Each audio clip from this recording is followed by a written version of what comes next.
தமிழ் ஜோசியம் நேயர்கள் அனைவருக்கும் வணக்கம். ஜோதிடத்தில் லக்னம் என்று அழைக்கப்படும் 1வது வீடு.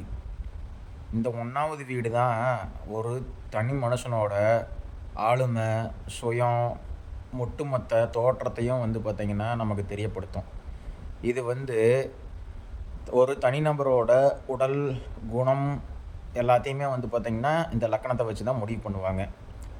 இந்த லக்கணத்தில், அதாவது இந்த ஜாதகத்தில் இந்த 1ஆம் வீடு ரொம்ப முக்கியமானது. ஏன்னா நம்ம இதை வச்சு தான் ஒருத்தரோட சுயம், அடையாளம், உடல் தோற்றம், குணம், ஆளுமை, துவக்கம், செயல்திறன் எல்லாத்தையும் நம்ம இதிலிருந்து கண்டுபிடிக்கலாம். ஸோ அதனால் ஒரு லக்ன பாவம் என்ற 1ஆம் இடம் ரொம்ப முக்கியம்.